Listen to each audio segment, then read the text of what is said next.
Namun Rasulullah mengingatkan, wa iyyakum wal kadzib. Hati-hati kalian dari dusta. Dusta dalam bentuk kata-katanya, mengucapkan sesuatu yang tidak sama dengan realita, menyampaikan sesuatu yang faktanya tidak demikian, atau dusta dalam sikap-sikapnya. Dusta dalam sikap itu bisa disebutkan atau dinamakan juga dengan at-talawun. Talawun itu bisa diartikan dalam beberapa kondisinya sebagai nifaq, kemunafikan.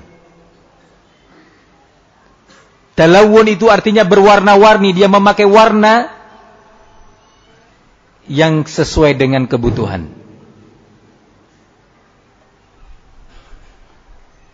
Ini al-kadzib, dusta dalam sikap. Dusta dalam sikap manhajnya. Dusta dalam akidahnya. Qala iyyakum wal kadzib, waspada kalian dari sifat kadzib, dusta. Fa innal kadziba yahdi ilal fujur. Sesungguhnya kedustaan itu akan menyeret dia kepada kefajiran, kemaksiatan berikutnya, kemaksiatan lidahnya, kemaksiatan akhlaknya, kemaksiatan manhajnya, kemaksiatan akidahnya. Wa innal fujura yahdi ilan nar. Sesungguhnya kefajiran itu akan menyeret dia kepada api neraka. Wa innar rajul la yakdzib wa yataharra al-kadzib hatta yuktaba 'indallahi kadzdzaba.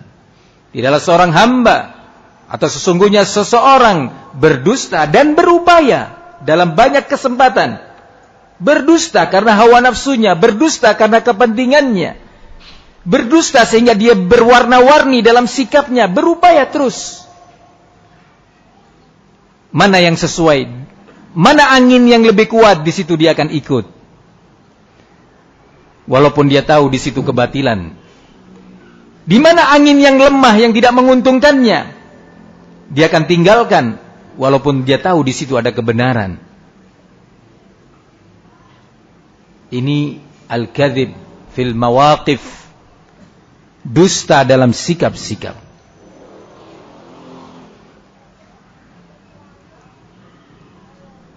Ikhwani fid din rahimani wa rahimakumullah. Waspada dari al-kadzib wat talawun. Kata-kata as-sidqu, kejujuran, dan al-kadzib, kata-kata yang kita sendiri takut, kita sendiri khawatir. Semoga Allah jauhkan ana dan antum semuanya. Ketika kita atau saya berbicara seperti ini dalam keadaan khawatir terhadap diri ana, dan demikian ana berharap antum khawatir dan takut. Tidak tersibukkan kita mengarahkan pandangan kita kepada pihak lain.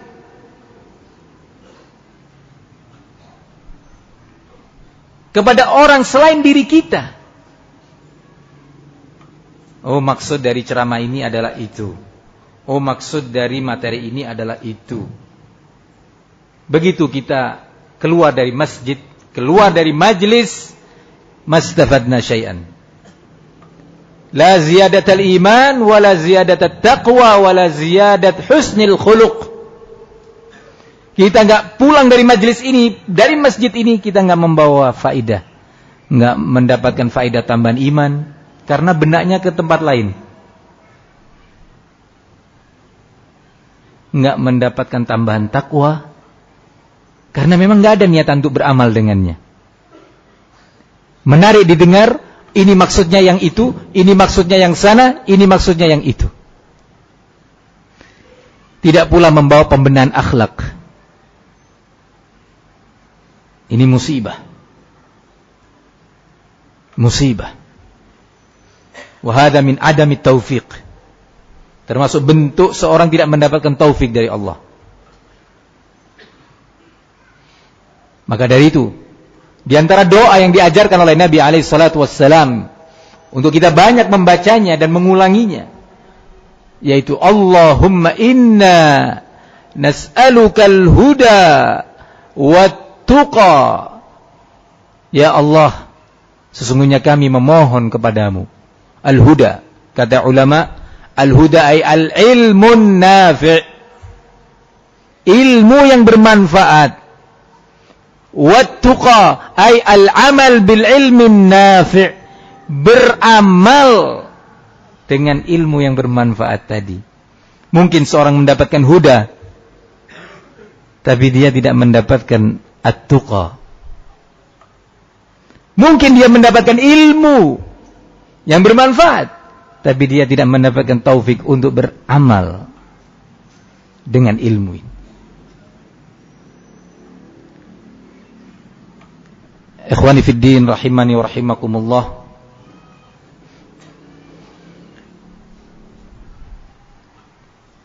Terkhusus di masa-masa al-fitan, betapa butuhnya kita kepada sifat as-sidq. Betapa butuhnya kita perlindungan dari Allah untuk jauh dari sifat al-kadzib. Karena di situ akan nampak, fala ya'lamannallahu alladhina shadaqu wa la ya'lamannal kadzibin. Sungguh pasti akan nampak siapa di antara mereka yang mengklaim keimanan tersebut, siapa yang shadaqu, jujur, dan siapa yang kadzibin. Kadang-kadang cobaan itu di luar dugaan kita. Cobaan itu kan tadi sudah disebutkan, bisa syahwat, bisa syubhat. Mungkin seorang diberi ilmu yang sangat kokoh, luas dalam memahami syubhat dan membantahnya secara rinci, menukilkan riwayat-riwayat, aqwal dan fatwa ulama, mungkin. Tapi ternyata fitnah menimpa dia dari pintu syahwat. Gimana itu? Banyak. Pintu syahwat ini tak terhitung. Misal, ada di antara kita seorang yang Allah berikan kelebihan. Kelebihan akhlaknya, kelebihan pemahamannya, kelebihan mungkin kekuatan hafalannya, kelebihan bahkan dalam bentuk dia banyak diterima oleh kawan-kawannya, disukai oleh kawan-kawannya, didengar nasihat dan ucapannya, diterima ide-idenya, dipercaya oleh lingkungan. Ini ujian bagi pihak yang kedua, yang kebetulan belum mendapatkan itu. Ini yang Allah katakan, وَجَعَلْنَا بَعْضَكُمْ لِبَعْضٍ فِتْنَةً أَتَصْبِرُونَ وَكَانَ رَبُّكَ بَصِيرًا. Dan sungguh telah kami jadikan sebahagian kalian dengan sebahagian lainnya sebagai fitnah, ujian. Apakah kalian mau bersabar? Bersabar maknanya, sebelum mana lanjutkan, jam berapa maghrib? Datanglah sebuah penyakit yang dinamakan dengan al-hasad, sehingga dia tidak bisa bersabar. Yang Allah katakan, atasbirun, maukah kalian bersabar menyikapi ajang ujian, ajang fitnah yang Allah jadikan di antara kalian ini? Sebagaimana iblis tidak sabar diberi ujian, perintah bersujud kepada Adam. Iblis tidak sabar menahan diri untuk tidak dengki mengingat kemuliaan Adam yang Allah ciptakan dengan kedua tangannya. Khalaqtu biyadayya, kata, aku ciptakan dia Adam dengan kedua tanganku. dengan sifat tentunya yang sesuai dengan kebesaran Allah, tidak sama dengan sifat-sifat makhluknya. Hasad. Tidak sabar iblis. Akhirnya apa? Membuat syubhat. Tidak sabar iblis. Sampai akhirnya menolak syariat Allah. Dengan ta'wil. Ana khairun minhu. Ana lebih mulia daripada dia. Kau ciptakan aku dari api, lebih mulia daripada dia ketika kau ciptakan dari tanah. Syubhat. Untuk memuaskan ambisi hasadnya. Mengeluarkan syubhat, mengeluarkan kedustaan, mengeluarkan sebuah berita dan pernyataan yang tidak sesuai dengan fakta.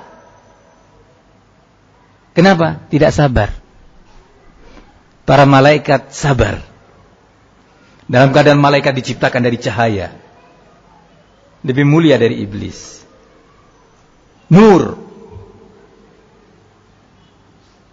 Khuliqatil malaikatu min nur. Sungguh telah diciptakan malaikat itu dari nur, dari cahaya. Melihat Adam yang diciptakan dengan kekhususan yang tidak dimiliki oleh malaikat. Tidak hasad mereka. Memuji Allah, bertasbih, bertahmid. Diperintahkan bersujud. Fasajadal malaikatu kulluhum ajma'un. Malaikat semuanya tanpa terkecuali bersujud kepada Adam, menjalankan perintah. Tidak main logika. Tidak mengeluarkan syubhat. Ikhwani fid din, azani Allah iyakum. Turun-temurun antara Bani Adam wa Bani Iblis sampai hari kiamat. Kadang-kadang fitnah datangnya dari syahwat. Dalam bentuk iri. Kenapa si fulan yang dijadikan ketua panitia? Kenapa tidak ana? Ana merasa disingkirkan oleh teman-teman. Ana merasa disingkirkan oleh ustaz. Mulai dia sakit hati. Apa sebabnya? Kepanitiaan kajian. Apa sebabnya? Kepanitiaan pembangunan masjid. Sakit hati. Disimpan bertahun-tahun, dia mencoba menyembunyikan apa yang dalam hatinya. Tahun pertama tidak ketahuan, tahun kedua tidak, tahun ketiga. Tetapi Allah mengatakan, wallahu mukhrijun ma kuntum taktumun. Allah itu akan mengeluarkan segala rahasia yang kalian sembunyikan selama ini. Rahasia kita pun akan terkuak, akan nampak. Kalau enggak di dunia ini, atau nanti di akhirat, yauma tublas sarair, di hari segala rahasia itu akan ditampakkan oleh Allah. Ikhwani fid din, azzani Allah wa iyyakum. Syahwat membuat dia tidak sabar, menahan diri untuk tetap berada di atas aturan syariat dalam menyikapi keadaan, dalam menyikapi sebuah fenomena, dalam menyikapi kawan-kawan dan lingkungannya. Berapa banyak kemudian seorang jatuh dalam fitnah, bahkan dia menjadi orang terdepan dalam fitnah, bermula dari urusan pribadi, dari urusan dengki, urusan pernah dirugikan, pernah disakiti dengan kata-katanya. Bisa saja memang dia betul-betul terzalimin.